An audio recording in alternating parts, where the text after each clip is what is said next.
guaranteed your website is self-destructing in at least 2 of these 5 ways. Welcome, I am Non, and you are watching the 3rd lesson of Attention Thievery 101 free content, how to turn visitors into customers, and today I am going to tell you about 5 critical website mistakes. Now, these are not the only 5 critical website mistakes, but I have chosen them because they are very basic, very simple to understand, very common, and very destructive to your conversion rate. I'm going to go through them quickly here, and then I'm going to go through them one by one, firstly showing you an example of a website which does everything wrong, and then some examples of websites that get some of these things right and some of them wrong. Here they are. First, there's nothing to tell prospects where they are on the site.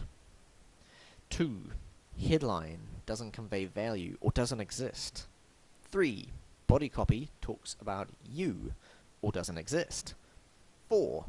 Images don't convey value with more force than copy could. And 5. Calls to action are weak or non-existent. Right. Let's start at the beginning. Here is a website made by one of the most well-known and wealthy companies in the world. You would expect a well-known wealthy company to get most of this kind of stuff right, but in fact, the more wealthy the company, the more they tend to sink money into stuff that doesn't work. And when it comes to advertising, there is no more money spent than these companies will spend on stuff that doesn't work. Let's have a look at the site in terms of these errors. Number 1. There's nothing to tell prospects where they are. This is true. There is nothing on this site to tell me where I am, and if I do not know where I am not very likely to stick around because I will have utterly no idea why I should. Secondly, the headline doesn't convey value or doesn't exist. This is true. The headline does exist. It says this film is made from 100% recycled ads. But since I don't know what this film is, or what 100% recycled ads even means, I have utterly no interest in the headline. If I can't even understand it, I certainly am not going to see any value in it. And if I don't see any value in it, I have no reason to continue reading. Thirdly, body copy talks about you, in this case Nike, or doesn't exist. Again, this is true. Above the fold, there is absolutely no body copy. Below the fold, there is some stuff which I can barely read because of the contrast being wrong. And then there is a bit of body copy which is a bit small to read, but if you read it, it says the free TR fit is designed with a lower environmental impact using environmentally preferred rubber, blah-de-blah-de-blah. And it's not really talking about me at all, it's talking about the product.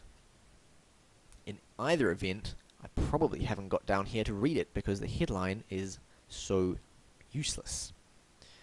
Fourthly, images don't convey value with more force than copy could. Let me explain this briefly. In order for an image to be justified on a site, it needs to convey very forcibly some kind of value. It needs to be self-explanatory in telling me why I should stay here and not go somewhere else, why I should do what you want me to do on this site. And these images, they don't do that. That looks like a kind of generic sporting image. It doesn't tell me anything of value. It doesn't tell me why I should stay on the site. It doesn't even hint at why Nike is preferable to someone else. So, again, big mistake, and this is going to cost conversions. Speaking of conversions, the way they happen is through calls to action, and calls to action on this site are weak or non-existent. Above the fold, there is absolutely nothing for me to click on whatsoever. And below the fold, again, there is nothing if I page down. I finally get to something on the 3rd page where there is a button or a link that says Learn More, and it's incredibly tiny and hard to spot. Calls to action that are very small don't get clicked. Calls to action that are very big and have high contrast and look like buttons do get clicked. The other thing to consider with calls to action is that often people don't want to click on whatever your preferred option is, and so giving them a second option is always better than asking them to simply say no and leave, and again, in this case, there is no second option.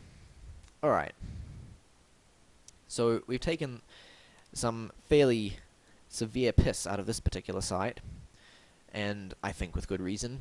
Let's go to other sites which aren't quite so bad.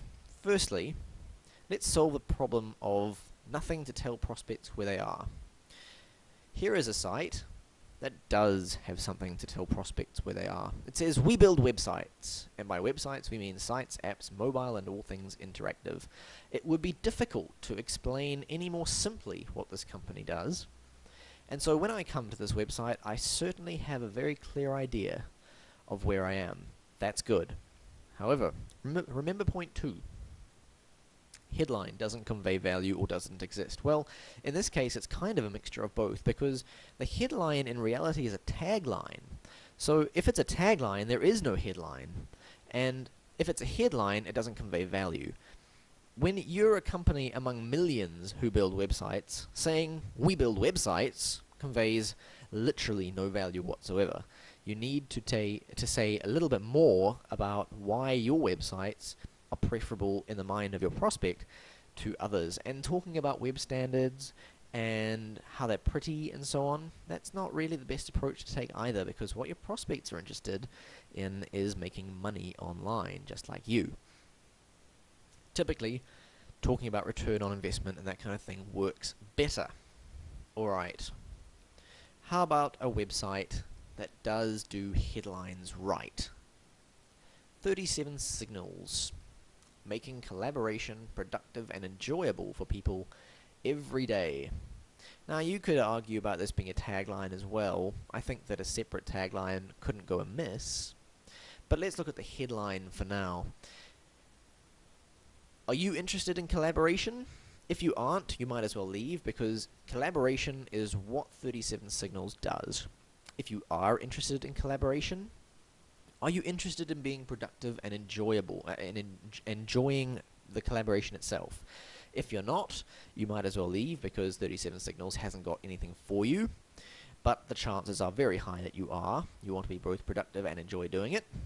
And so right here we've got two very solid value propositions, and it says for people every day, which emphasizes this is not some kind of esoteric solution. This is a down-to-earth, usable thing that you can put into practice each workday and will be with you for the rest of your life, perhaps, making your life more productive and more enjoyable. So here is a strong value proposition in the headline. However, what was point 3? Body copy. Talks about you or doesn't exist. Well, there is some body copy. I'm going to ignore this because it's really a second headline, and I think that's a mistake, because second headlines make things confusing. It's better to have a single headline and then get straight into the copy. However, notice how the copy starts. Our loyal customers, talking about 37 Signals. You know who the most interesting person is to your prospect? Him or her. It is not you. 37 Signals, your prospects don't care about you, they care about themselves. Do not talk about yourself before you talk about them. It's really rude. When people come up to you in a bar and start talking about themselves, you think, this guy's an ass. Well, the same thing is true on websites. Secondly, our loyal customers include, there's a huge list. This isn't copy, this isn't conversational, this isn't making some kind of relationship with your prospect, it's just a big old list. It's boring. I don't even read the whole way through. I got bored and scrolled down.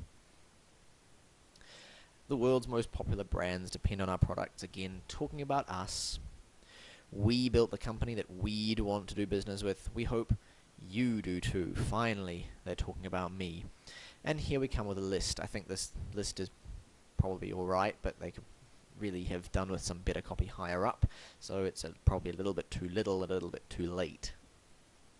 Alright, how about a site that does copy well? Turn your browsers into customers. Well, that's very similar to the value proposition that I offer with Attention Thievery 101, and I happen to know that this fellow has followed some of my work, so I guess that's not surprising. Can't fault him for that. Bitfoundry, blah-de-blah-de-blah, so that's a bit of a tagline that tells you where you are, that's fine. Then we've got some images, which I'll talk about in a second. And finally, here's the body copy. I think the body copy should be higher up, but let's not worry about that for now. Everyone has a website now. Your audience is more educated and spoiled for choice than ever before. If your website is going to succeed, it needs to exude clarity and authenticity with every last pixel honed to serve your purpose. This is why everything that we create is a solution to a well-researched problem, carefully designed to give you an edge over the competition. It's difficult to see how this could communicate value any more clearly, how it could speak to the thing that is on your prospect's mind. And when I say your prospects, I obviously mean their prospects. When they arrive on this website, they're thinking about their website, about needing to redesign it. They're thinking about potential difficulties, and it's addressing that directly. And only once it has addressed that, it then offers the solution. Excellent. What was the fourth point? Images don't convey value with more force than copy. Well, if we were to look at 37 signals, I think that would be the case. The images here, well, they're just icons. They don't really convey value unless you've actually become familiar with the programs to begin with. However, the images here, they're conveying value pretty well. What they're doing is they're showing examples of the work that these people have done.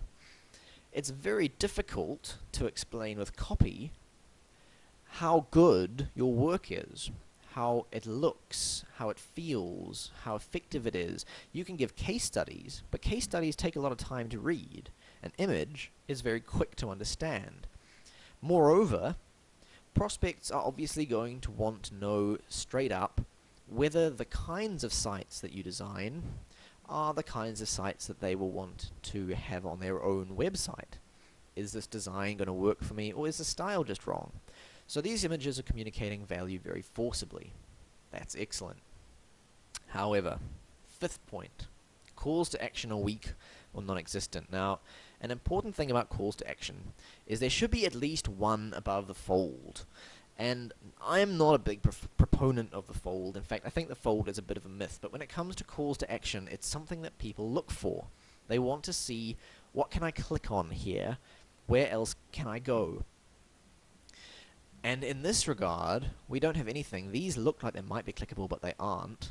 There's a little link here that says more about working with us. But a call to action starts with a verb. A call to action actually calls a prospect to action. It says something like, click here to learn more about working with us. So this isn't a call to action. Finally, at the very bottom, a very poor place for it, we see, do you want to make a lasting impression with your website? Let's talk. That is a call to action. However, I mentioned before, calls to action should come in pairs, because if someone doesn't want to talk just yet, the only other option that he has in terms of clickable buttons is to go away. He's going to hit the back button.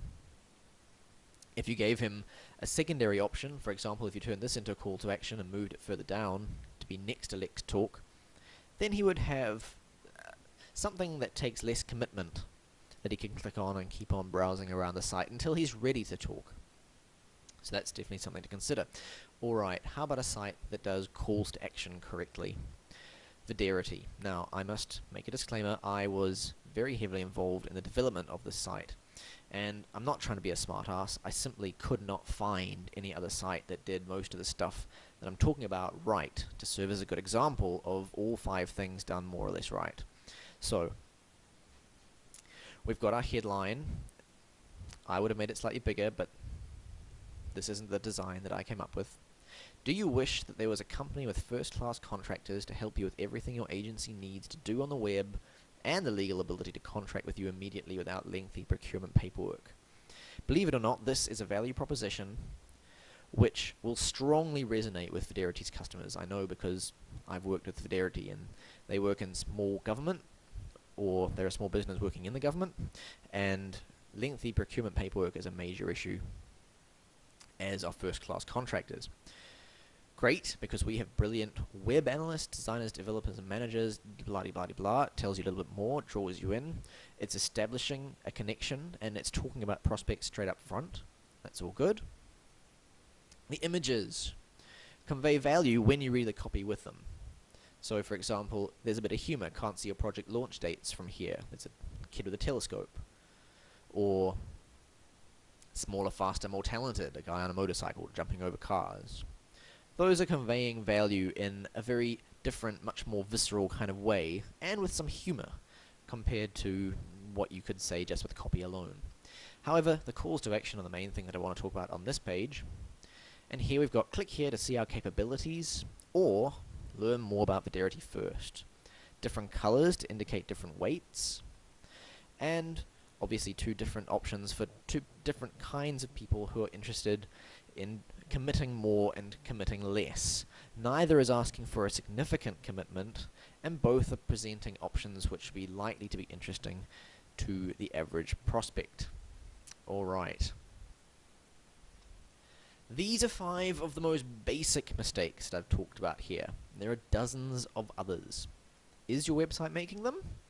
Only you can answer that question, and there's only one sure way to find out that I know of, and to learn how to fix them, and that is Attention Theory 101, the full course content. You will learn a great deal with these videos that I am creating for you, but you will not learn everything you need to know. And for that, you will need to click on the orange button now. I suggest you do that. If you choose not to, I will be back here with more free content soon. Until then, thank you for watching. I'm Non.